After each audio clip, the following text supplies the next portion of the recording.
Perkenalkan, nama saya Muhammad Suryago Pranoto. Saya dari Universitas Pamulang, Fakultas Hukum S1. Saya Matias Daki dari Universitas Hukum. Saya Farez Yaditya. Kita kali ini akan membahas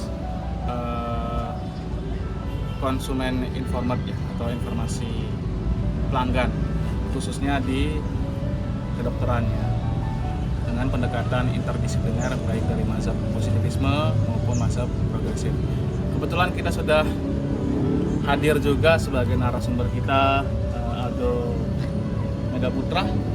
Ya, dengan saya di sini, menurut pengalaman saya terhadap dengan adanya praktek di farmasi, kebetulan saya juga pernah ada pengalaman di sana dengan jual beli obat keras tanpa menggunakan resep dokter terutama itu, dan banyak hal lagi sih yang terjadi di sana. Baik Mas Aldo, kita sekarang membahas Undang-Undang Nomor 29 Tahun 2004, khususnya pasal 45. Ayat 1 mengatakan setiap tindakan kedokteran dan kedokteran gigi hanya dapat dilakukan atas persetujuan pasien atau keluarganya setelah mendapatkan penjelasan secara lengkap. Ayat 2, penjelasan mencakup diagnosis dan prosedur tindakan medis, tujuan dan tindakan, alternatif tindakan lain, risiko dan komplikasi, prognosis dan perkiraan biaya. Ya. Kemudian ada yang menggelitik sebenarnya frasa persetujuan. Seumpamanya kita contoh ya, ada pasien misalnya tabrakan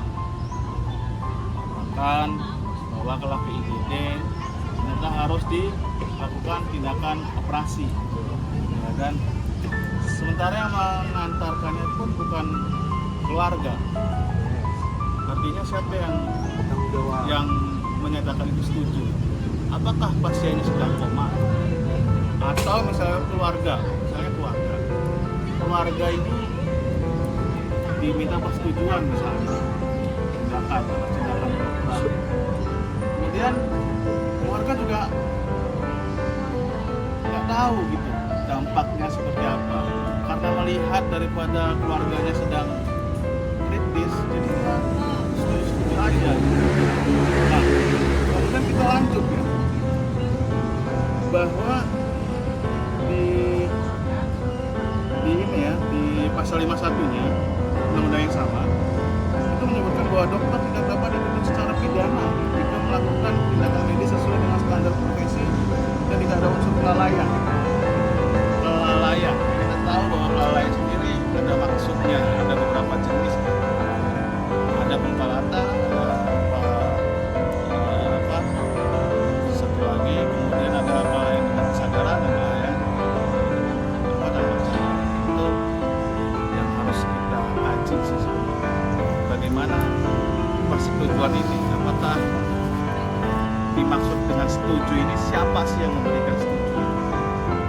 Dan apakah dokter juga atau yang dari otoritas itu memberikan informasi tadi sesuai dengan pasal 45 tadi?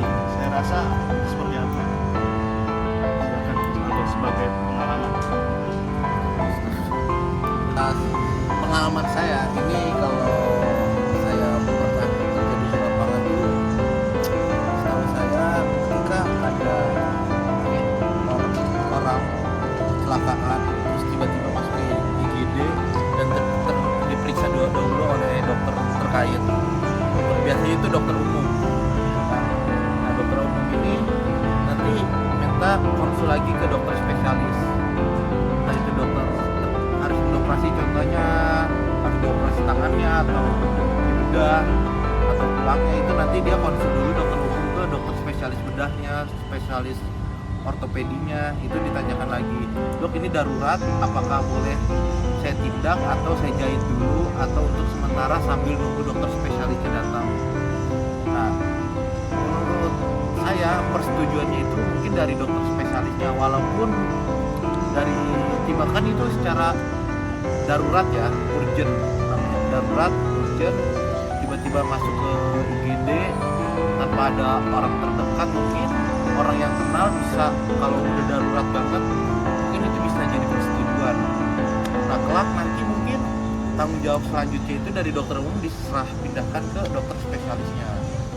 Dokter spesialisnya itu pasti kalau dari darurat itu pasti langsung datang, maupun lagi di rumah, lagi di mana, itu udah tanggung jawab dari kedokteran sih, undang-undang kedokteran seperti itu. Mungkin yang saya tahu ya, itu pengalaman saya seperti itu sih.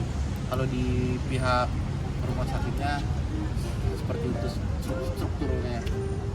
Berarti nanti yang bertanggung jawab dokter. Dokter spesialis. Tapi kalau pasal 45 malah yang bertanggung jawab nanti konsumennya, karena ada persetujuan itu. Berarti persetujuan.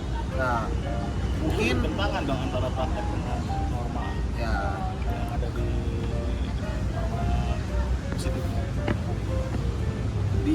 Bisa lagi paling diusahakan ditelepon dulu, mungkin ini karena urgent, bisa nggak datang dulu, atau nggak kalau nunggu terlalu lama paling lewat call dulu sih sementara persetujuannya, dalam secara verbal aja, secara ucapan, oh yaudah diserahin ke semuanya ke dokter, mungkin seperti itu. Orang-orang yang belum tahu mungkin prosesnya setahu saya sih seperti itu, lebih detailnya seperti itu sih. Jadi dari pihak keluarga konfirmasi, dari pihak IGD konfirmasi ke pihak keluarga via call secara verbal, ini harus dioperasi atau harus dijahit. Mungkin nanti ada persetujuannya khusus sambil menunggu keluarganya datang itu, sambil si dokter umumnya ini langsung ke konsul ke dokter spesialisnya. Berarti ya tadi artinya bisa saja dikatakan dokter itu melakukan tindakan semena-mena kan tanpa persetujuan itu. Kalaupun misalnya yang seperti tadi keluarganya setuju karena memang kondisi kritis gitu, berarti dia tidak melaksanakan tadi kan. Kalau kita Iya, paham. bisa positivisme ya dia tidak melaksanakan konsumen informan tadi dong. Nah, kalau misalnya kenapa-napa ternyata operasinya ini gagal, atau misalnya malah nyawanya tidak tertolong, atau misalnya berdampak lain pada si pasien, Ya. itu siapa yang bertanggung jawab? Apakah si dokter itu ini dong dibebaskan dari tanggung jawab itu dong? Terus tadi kaitannya dengan pasal 51 berarti dia perlindungan hukum mutlak dong. Berarti undang-undang kita memberikan ruang penuh kepada dokter dong ya. Ya ini. Menarik ya. Berarti mendingan kita jadi dokter dong. Ya dokter, semana-mana bisa tuh. Iya, kita tindakan aja gitu kan. Iya. Tindakan kayak gitu dong berarti. Kalau saya sih, kalau saya tuh melihatnya begini, Pak. Untuk masalah pasien harus paham, kan persetujuan kan atas sepaham pasien. Tapi dalam tindakan kritis, justru kalau pasien harus paham dulu, itu lebih prosedural. Orang udah kritis, nggak mungkin kita tanya dulu keluarnya paham atau enggak. Iya. Nggak mungkin kita jabarkan seluruh informasi agar dia sampai paham. Itu udah keburu mati tuh orang. Iya. Iya nggak sih? Jadi dalam keadaan kritis di penanganan pertama itu tidak perlu sampai sedetail informasi. Ya kan? Betul. Kalau sepenglihatan saya itu nanti ditindaklanjuti. Di tindakan selanjutnya baru nanti informasi itu dijabarkan ke pada keluarga. Jadi dalam penanganan pertama setahu saya yang nggak perlu informasi yang ribet-ribet, justru pasien itu harus diselamatkan terlebih. Ya itu sih pemahaman saya. Betul. Makanya dikatakan kritis itu seperti apa kan? Iya. Baik lagi kan. Misalnya dia terpatah tulang. Apakah tindakan pertama kan ada namanya itu pertolongan pertama pada kecelakaan ya. Tapi memang ada satu problematis ya. Saya juga pernah ke salah satu rumah sakit bahwa saudara gitu yang sakitnya juga sebetulnya kalau kita lihat tidak sampai mengancam nyawa. Tapi memang di beberapa petugasnya itu kadang-kadang tinggal menyodorkan kertas disuruh tanda tangan tanpa kita tahu informasi yang jelas. Betul. Jadi kalau mungkin di kondisi yang kritis, saya justru lebih paham, lebih setuju kalau informasi itu nggak perlu di awal. penanganan dulu yang lebih utama. Tapi Kalau kritis. kalau kritis, tapi kalau di penanganan yang normal, Kontrol, datang kontrol. tapi yang faktanya di lapangan memang banyak tinggal sodorkan kertas, Pak, Bu, tanda tangan ya, nanti tinggal ke administrasi gini bayar. Yang terjadi gitu. Jadi menurut pandangan Bang Aldo yang di lapangan itu udah berkecimpung lah, sebetulnya seperti apa sih kalau kita kaitkan kita seperti ini? Menurut Bang Aldo, perlakuan yang dilakukan oleh warga-warga di rumah sakit, pelaku-pelaku di rumah sakit itu tuh harus seperti itu atau memang baiknya tuh seperti apa sih menurut Bang Aldo yang udah emang pernah berkecimpung di dalam hal ini nih? Ya, Tapi sorry sebelum dijawab ya. Sebelum dijawab memang tadi kalau kita bilang kritis, yang dimaksud dengan kritis itu seperti apa gitu? Tidak ada terjelas tulis Iya. gimananya. Ya, bukan tidak ada, saya belum tahu. Belum Mas. tahu, kita belum tahu, ya, sorry. Nah, seperti apa sih? Apakah emang ada yang oh ini kritis, oh ini bisa Tidak bernyawa ditangani lagi. dulu, kan? Kayak misalnya itu kan kita tahu bahwa ada P3K seperti itu kan memang tindakan yang untuk nyelamatin dulu lah, nanti baru tindakan lainnya gitu. Tapi kan itu hanya untuk ibaratnya memberikan waktu, jeda waktu lah, memperlambat lah. Kalau misalnya contoh kayak misalnya patah tulang, Digit. dia digips dulu atau pendarahannya di stop dulu atau seperti apa. Nah itu kan memang tidak ini ya apa namanya, kita tidak tahu apakah itu berdampak lanjutan apa enggak gitu ya. Iya. Tapi jelas pasca kecelakaan itu pasti ada dampaknya sih. pasti ada. Cuma yang lebih kita fokuskan dampak daripada tindakan dokter atau bahkan dampak penanganan yang tidak dilakukan oleh dokter. Jadi ada dua, misalnya dokter nggak melakukan itu dampaknya malah besar, atau mau dokter melakukan itu malah besar gitu juga. Nah itu yang fokus kita karena Kerucutkan. mengkerucutkan ke sana. Nah tadi kalau pun di lapangannya ternyata si konsumen apa si teman-teman kedokteran ini sudah memberikan informasi itu, nah itu juga Kurang tepat, prosedur kan, kurang tepat harusnya. yang bisa jadi itu malah menjadi sebuah apa ya, sebuah unsur dolus kesengajaan supaya nanti ketika ada akibat dari tindakan pasca tindakan si dokter malah Berlindung di undang-undang berlindung tadi. itu ya, berlindung di situ gitu kan, jadi nggak dikenakan sanksi. Iya. Nah itu sih Mas Aldo yang masih rada bingung. Ya, itu sih yang saya tangkap ya dari tadi pertanyaan teman-teman di sini, bahwa emang dokter itu emang mengasih yang terbaik untuk pasien. Keselamatan pasien Pasti. itu nomor satu. Kadang ada juga mungkin oknum Itu kalau yang dokter, Ya. kalau yang baik. ada oknum-oknum dokter yang mungkin dari pengalamannya kurang ya, Bang. Pengalamannya kurang. Pengalaman Jam terbang. kurang. Harusnya nggak, dia Harusnya koas sih, dia kan selama Iya. sebelum jadi dokter Ini koas-koas gua itu. ngomong yang dokter umum ya. Oh. Dokter umum yang baru lulus, kadang dokter oknum dokter itu ada kesalahan, dari pertama salah ngasih obat atau cara tindakannya seperti apa, itu kadang mereka juga ada kesalahan. Makanya seringkali dokter muda, dokter baru ini sering banget konsul gitu ke dokter seniornya agar tidak kesalahan itu. Tapi yang digaris bawahi bahwa di balik dokter ini menurut gua ya pasti dia ngasih yang terbaik untuk pasiennya ini.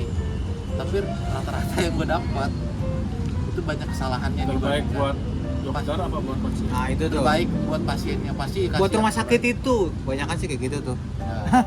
So, kita nggak mendiskreditkan. Iya. Kita juga nggak Bisa nyebut jadi- siapapun. Bisa jadi itu jadi ladang bisnis ya, tapi pada topik permasalahan tadi dokter ini apakah yang dikatakan Bang Matias tadi, apakah memang itu dibenarkan tidak memberikan informasi itu? Secara jelas. Secara informasi sih pasti dikasih tahu setelah tindakan, Pak. Setahu pengalaman saya, kasih tahu setelah tindakan. Sementara kita mungkin persetujuannya mungkin secara verbal dulu, karena kan lagi posisinya kritis nih. Dengan secara verbal setelah tindakan itu pasti dikasih tahu oleh pasien, oleh dari dokter ke pihak pasiennya, dari keluarga pasiennya maksudnya. Setelah itu dikasih tahu penyakitnya ini harus dioperasi ini, udah pasti kalau dioperasi itu pasti ada persetujuan. Persetujuannya itu pasti harus dari pihak keluarga inti. Tidak bisa diwakilkan atau apapun itu pasti ada surat nanti untuk operasi atau 2 hari atau 3 hari kemudian pasti itu harus ada suratnya. Setelah masuk IGD ya ini harus dioperasi nih contohnya, itu pasti nanti langsung ada selembar kertas untuk persetujuan ke pihak keluarga. Nggak mungkin dokter tiba-tiba operasi tanpa ada persetujuan, itu sangat Persetujuan dari keluarga. kalau dia yatim piatu. Itu pasti ya keluarga terdekat pak, saudara, wali atau bisa. Kalau nggak ada dia sendirian. Kakak di sini kan sekarang kan ada banyak orang-orang perantau kan, Ya. kayak gitu. Nah buat ngubungin keluarga aja susah. Iya, orangnya Itu nggak by sadar. video call tuh bisa gak sih? Aturan itu ada gak sih yang ngatur? Kalau misalnya kan namanya kritis. Iya. Dikatakan Terus kritis. keluarga di kampung semua bener nih kata Bang Willy. Dikatakan kritis itu seperti apa? Ada nggak sih? Oh ini Iya. ada kritis, oh ini enggak gitu. Apakah kritis itu karena dia itu kehilangan banyak darah Nah, atau karena misalkan dia Oke ya kalau aturannya nggak ada ya. kalau ada nggak kira-kira? Boleh video call aja gitu. Yaudah kita setuju dari keluarga bahwa ini tindakan aja, tapi bentuknya video call, nggak ada bentuk tanda tangan atau apapun karena nggak ada keluarganya di tempat itu. tapi kalau kayak gitu bisa kayak Aldo tadi gak sih? Jadi dia bikin surat, terus suratnya itu Dikirim. kirim ya. Wah itu kan mati dong ini kalau Tapi udah prosedur dulu. ya video call dulu gitu. Udah nggak apa-apa. Dia pasal Suratnya nanti cacat nyusul dong. gitu. Pasal 45 itu cacat dong, nggak bisa dilaksanakan. Kalau saya sih ya, kalau konteksnya itu undang-undang Iya. nggak ada wali dan keluarga, justru pasal 45 itu nggak bisa diterapkan sih. Iya.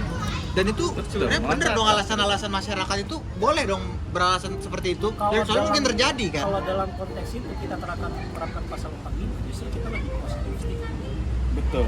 Hanya sebagai formalitas aja ya. Iya. Terpaku pada undang-undang saja.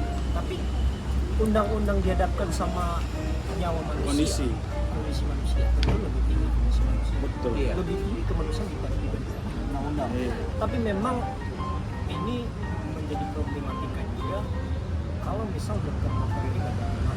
Nah, tadi udah masuk berarti kan Iya. bagaimana kita mengkritisi mazhab progresif, Iya. mazhab positivisme dari sudut pandang mazhab progresif. Jadi memang dalam konteks kalau misal konteksnya tidak ada wali, tidak ada kerabat, pasal 45 itu saya yang Tidak relevan. tidak relevan, tidak bisa digunakan. Kalau si pasiennya kritis, sangat kritis. Karena pertanyaannya kita mau terapkan pasal 45, apakah kemudian kita terlantarkan gitu pasien? Nggak mungkin. Kalau nggak ada persetujuan dari Soalnya tadi kayak kata Aldo, kepentingan Banyak pasien loh terjadi nomor 1. contoh. Iya. Kayak kemarin COVID, ya nggak? COVID, dokter nggak mau tuh, nggak mau ngambil tindakan apapun. Ketika misalnya ternyata dicek ini baru mengindikasikan kena COVID. Nggak mau tuh ngambil tindakan, padahal sakitnya apa gitu kan? Ya nggak. Jadi sekarang pertanyaannya itu, apakah pasal 45 itu untuk formalitas dokter? Nah, tadi kan Aldo bilang bahwa dokter pasti memberikan yang terbaik. Nyatanya enggak, 2 tahun kemarin. Banyak. Iya. Oknum-oknum Enggak dokter gitu. lah. Jadi dia Bang Aldo banyak ngomongnya lebih. oknum-oknum dokter. Kita nggak bisa ngomong dokter doang. Oknum-oknum dokter yang menyalahgunakan itu. Jadi dengan adanya pasal itu malah perlindungan, belum ada persetujuan nih gitu kan. Jadi dia nggak Kita mau nggak bisa melakukan juga. tindakan gitu. Terus lebih penting mana gitu nyawa manusia Ataupun aturan. apa aturan gitu kan, ya nggak. Jadinya kontradiktif dengan omongan tadi kan, pernyataan tadi. Jadi memang kalau di pasal 45 saya bilang walaupun kita pakai pendekatan yang satu Progresif. hari gitu, Iya. kemudian yang progresif, itu kan hukum itu harus berpihak pada yang problem. Ya. Karena kalau yang sudah kuat Stabil. ya sudah ada yang melindunginya kekuasaan sendiri. Jadi kita bisa simpulkan bahwa orang yang kritis ini kaum lemah, ya kan? Yang nggak mampu untuk apa-apa. Yang nggak mampu. Jadi pasal 45 itu nggak perlu diterapkan pada diri. Ya kan? Betul. Ya. Kalau pasal 45 Tapi nggak masalahnya di pasal itu nggak ada pengecualian loh. Kecuali misalnya dibahas lagi apabila dia terjadi kritis. Kritisnya tuh yang dimaksud dengan kritis seperti apa sehingga bisa diterapkan apa enggak gitu kan. Jadi Ya nggak? memang itulah problematiknya karena Hukum di itu Indonesia ini ya. tidak ada pengecualian, makanya kemudian lahirlah pemikiran progresif ini dari Victor Harjo Iya. bahwa hukum itu Harus mengalir. tidak terpaku. Iya. Hukum itu harus dinamis, ya kan? Jadi memang selama ini kan itu menjadi problematik, maka persoalan itu harusnya ada solusi. Betul. Akan harusnya ada solusi, makanya kita di sini mengkaji itu sebetulnya solusi terbaiknya sebetulnya apa? Karena itu kan ya yakin dan percaya pada orang kritis tidak perlu pasal itu. Iya. Apalagi berlindung lagi dokter. Bisa jadi kalau saya jadi dokter, Cuma satu lagi. pertama tadi yang datang yang walaupun dia di cover oleh asuransi apa, tapi nggak ada perwakilan gitu ya kan, nggak ada perwakilan siapapun gitu kan. Enak dokter. Ya kan, saya nggak bisa melakukan tindakan gitu kan. Kemudian pasal 51-nya, dokter nggak bisa dipidana dong gara-gara saya nggak melakukan tindakan. Jadi ya berlindung banget dong dokter dong. Jadi memang dalam konteks itu justru itu Seperti bertentangan. perlindungan absolut gitu. Justru itu pasal itu sebetulnya kalau dalam konteks kritis yang tidak ada penalti Iya. itu bertentangan dengan perasaan kemanusiaan. Hak asasinya udah jadi Bertentangan karena kita lihat sendiri itu fungsi dokter itu tugas utama dokter itu Selamatkan. menyelamatkan atau Manusia yang- menunda keselamatan, menunda nyawa manusia. Iya. Ya kan? Jadi kalau misal diterapkan pasal itu justru akan membuat dokter itu bergerak di bidang yang kaku, ya kan? Bergerak di ruang yang kaku karena dia dibatasi dengan pasal 45 itu. Jadi kalau nggak dilakukan, nanti dokter kena tuntutan, betul kan? Jadi seolah-olah jadi formalitas saja. Gitu. Saya sih nggak tahu ya, tapi saya yakin di kode etik profesi dokter itu ada penekanan bahwa penyelamatan manusia. Nomor satu. Saya rasa bahwa keselamatan manusia itu lebih tinggi dari apapun. Iya. Saya juga. Dalam diri seorang dokter itu saya Tetap itu. yakin bahwa keselamatan manusia itu lebih tinggi dari apapun. Jadi persoalan pasal 45 itu saya kira Lumayan bisa ditangani lah bisa sebenarnya. dikesampingkan lah dalam konteks tertentu. Tapi memang kalau kita buat Aturan dalam kan konteks sebenarnya umum, harusnya saklek lah aturan Iya. tadi dibuat secara rinci yang mana bisa dipahami oleh masyarakat gitu juga ya sih sebenarnya undang-undang biar masyarakat tadi pun ngerasa oh gua aman nih, gua dilindungi sama undang-undang kan sebenarnya gitu juga pengennya tanpa memahami kode etiknya si ituan si dokter-dokter ini seenggaknya undang-undang tadi butuh juga loh buat gua biar tetap aman gitu. Ya, tapi tadi pasal 45 ini kan berarti kan bermasalah sih. Bermasalah. Masalah kan. Dia hanya sebagai alasan untuk dokter nggak dikenakan pidana kalau misalnya sudah diberikan informasi kepada keluarga gitu ya.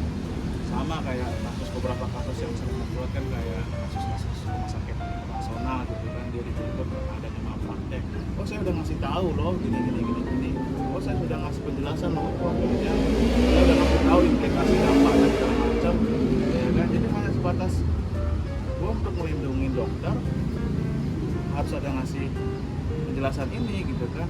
Meskipun misalnya saya bisa aja kan, saya dokter, saya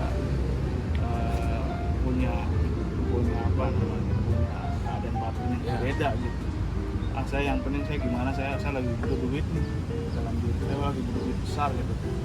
Saya kasih obat yang lumayan mahal gitu kan, ya nggak, padahal dengan obat-obat yang lain yang lebih ekonomis Mungkin sama aja. generik sama gitu, saya kasih aja lebih mahal kan, ya nggak, Lumayan. ya, lumayan. Jadi kan saya kasih tahu dampaknya yang gini. Ini kalau misalnya pakai obat ini seperti ini gitu kan, udah asas legalitas aja jadinya. Nah, itu jadi seperti apa Bang Aldo? Memang menarik ini sebenarnya di undang-undang ini. Ada ya beberapa dokter akan menjadikan itu ladang bisnis buat mereka, beberapa oknum dokter ya. Itu bisa Oknumnya lebih banyak apa lebih sedikit? Bisa lebih banyak. Nah, itu balik lagi ke teman-teman lah. Sebenarnya bisa dijadiin ladang bisnis juga seperti itu. Bisa jadi kayak penyakitnya cuma A, ditambah-tambahin obat yang A, B, C, D, F, G, H, bisa jadi seperti itu. Ada di perhitungannya seperti itu untuk ke Oh, Anda tahu berarti? Ada praktek itu berarti nyata tuh ya. Tahu, sering dia Praktek itu berarti nyata adanya berarti ya. Anda tahu dong? Ya. Tapi kalau misalnya Anda tahu, apa yang Anda kambing. Nah, nasi kambing ya itu Tidak dibenarkan sebenarnya tidak sih. sebenarnya tidak dibenarkan. Tapi Itu jadi gimana menurut Bang Aldo pasal 45 ini? Apakah dia cacat materi atau tidak? Apakah bisa pasal 45 dijadikan alasan pembenar bagi dokter atau teman-teman dokter supaya terbebas daripada tuntutan atau mendapatkan perlindungan hukum bahwa apa yang dilakukannya tidak dapat dipidana sesuai dengan pasal 51. Kemudian satu lagi yang terbersit itu, apakah harus dengan tadi pernyataan Bang Aldo, apakah harus dokter itu memberikan obat itu dan kita sakit? Apakah tidak ada alternatif lain? Demikian. menarik di sini. Yang pertama tadi pertanyaannya gimana untuk dokter ngasih kenapa Pasal harus 45 pasal itu 45. apakah cacat materi atau enggak? mungkin ada beberapa oknum dokter, saya nggak bilang, beberapa oknum dokter yang menjadikan undang-undang itu perlindungan dirinya sendiri. Ya. Bisa jadi seperti itu, saya nggak tahu pastinya. Pengalaman saya mungkin bisa jadi ke arah sana. Beberapa dokter yang berlindung di undang-undang 45 ini, mungkin karena dia berpikirnya, oh ada undang-undang ini, dia kayak seenak dia membuat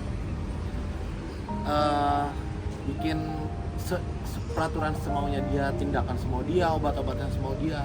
Jadi dia seenaknya seperti itu sih. Mungkin ada perlindungan beberapa oknum dokter ke arah sana. Menurut saya cacat materi bisa dibilang juga sih, karena mereka membuat tindakan seenak dia tanpa ada persetujuan dari siapapun, mungkin seperti itu. Enggak, kalau 45 kan harus ada persetujuan ya. Maksudnya yang tadi kita bicarakan sesuai dengan Bang Matias itu bahwa pasal 45 ini nggak bisa diterapkan semuanya gitu. Artinya tidak berlaku universal. Jadi artinya bisa dikatakan juga bahwa pasal 45 ini cacat materi karena tidak bisa diterapkan kepada semuanya. Umpama dia pasiennya kritis, kemudian dia juga tidak punya keluarga, terus ya, dengan alasan itu dokter juga nggak bisa melakukan tindakan sehingga dia mengaruhi nyawa. Mana yang lebih utama kan seharusnya? Jadi berdasarkan hasil diskusi apakah ini cacat materi atau tidak. Terus yang kedua, apakah harus ada setiap kali kita datang ke dokter harus ada Obat ya. obat. Pertama dilihat dulu sih indikasinya apa, terus yang dirasa terhadap si pasien ke dokter itu yang dirasanya apa. Kalau misalkan perlu sangat banget membutuhkan obat atau bisa ditambahkan kayak Ada memang kayak gitu. Misalnya maksudnya kita cuma Aturan mungkin tidak pusing, ya. misal bapak Pusing pusing, doang. pusing mungkin dikasih Tambahan. paracetamol, untuk tambahannya mungkin multivitamin. Tapi Bisa. secara aturan mungkin nggak ada ya. Secara aturan memang tidak ada. Tapi kalau kita cuma kerokan aja ya biasanya ya kalau masuk Ya, angin. malah bisa ya, malah. Itu kalau kita harus itu harus kalau menurut saya sih pusing tinggal pukul aja malah ya kali. Boleh juga ya. kayak dokter cuma bilang ini ya. Istirahat. Makanya dokter kalau misalnya ini selalu mengatakan bahwa kalau obatnya sakit ketika tidak tenang istirahat aja kan bed rest ya. Ya kan bukan kita minum obat ya. Bed Biar rest aja kan. mungkin ya salah satu oknum dokter itu biar obatnya laku juga. Jadi kasih obat aja lah biar keluar nih obat, biar bisa reimburse lagi nih obat udah keluar gitu. kan gunanya, pengalaman saya kalau gunanya obat itu untuk mempercepat kesembuhannya aja sih. Ya bisa jadi. Kita mesti Cepat kesembuhan. kita jujur aja lah. Setiap blok ke apotek, setiap blok ke dokter itu pasti ujung-ujungnya lu dikasih obat. Iya. Jujur aja gitu. Dikasih obat itu belum tentu Pengalaman sembuh. teman itu waktu itu diinap masalah covid jadi kasih 8 jenis obat. Apa lah, apa covid juga. Saya di rumah. Oh di rumah ya, Nggak mau- nggak ke dokter ya? nggak mau ke ini. Jadi nah, saya masuk ke apa namanya tempat isolasi ya. Itu dikasih 8 jenis obat. Setelah itu apa dampaknya? Komplikasi hati. Jadi dikasih obat lagi untuk menangani komplikasi hatinya. Itu harusnya. Saya dikasih juga 8 jenis obat, tapi saya minum cuma antibiotik aja. Yang lainnya nggak saya minum. Aja. Jadi gimana Bang Aldo, sebelum kita tutup diskusi ini? Ada kesimpulannya silakan. Barangkali ada kesimpulannya. Ya, sih lihat. Ya saya berkecimpung di situ. Berarti intinya aturan ini beneran harus dikaji sih ya berarti ya. Ya kesimpulannya mungkin dalam undang-undang ini ada beberapa oknum dokter yang memakai ini untuk perlindungannya dan mungkin harus dikaji ulang lagi. Ini menarik, sangat menarik Ya pembahasan kalau saya sih mikirnya ya pasal 45 ini nggak bisa diterapkan di IGD. Ya. Itu aja. Pasal 45 ini diterapkan di kondisi untuk di kondisi- kritis darurat ini. di kondisi IGD pasal 45 ini sebenarnya nggak bisa Cukup aman juga ya kayak Jadi gini. pasal 45 ini bukan dikhususkan untuk IGD, tapi dikhususkan untuk keadaan normal. Ya. Kalau normal ini nggak relevan sebenarnya aturan ini semuanya. Ya jadi kalau penyakit biasa ya relevan pasal ini. Iya, pasal ini. Kalau di Memang IGD harus dikasih pemahaman kepada pasien. Tapi kalau di IGD ya sebenarnya harusnya ini nggak boleh ada ini pasien. Ya, Kalau di IGD. itu harus terikat oleh undang-undang 45 ini. Iya. Yang mana sekarang juga di IGD tetap di sama padahal sama semua aturannya kayak di rawat inap. Ya udah lama semua pergerakannya. Oke, mungkin itu. Sebenarnya masih banyak yang Banyak masih banget sih. banyak. kayak contoh misalnya penolakan rumah sakit dengan alasan kamarnya penuh. Ya, Ya itu kan? sebenarnya aneh Itu banget. aneh banget tuh. Banyak Kita udah jauh-jauh ke rumah sakit datang ternyata ditolak harus pindah rumah sakit. Itu Nah, penuh kan. itu manajemen tuh ya, itu agak beda dengan dokter gimana itu. Beda. Bisa taunya dari mana kalau Dokter sih iya sih. rumah sakit itu penuh gitu loh. Banyak sih sebenarnya. Itu banyak sih, banyak banget sebenarnya. Sisi gelap rumah sakit. Banyak Sebagai banget. narasumber silakan diberikan foto. Boleh. Ini sangat menarik untuk pembahasan kita di hari ini. Di pasal 45 ini memang banyak hal-hal yang harus dibahas ulang. Mungkin segitu aja dari kita, kurang lebihnya mohon maaf. Mungkin ada salah-salah kata dari saya atau dari teman-teman yang lainnya. Wabillahi taufiq wal hidayah. Wassalamualaikum warahmatullahi wabarakatuh. hot masa.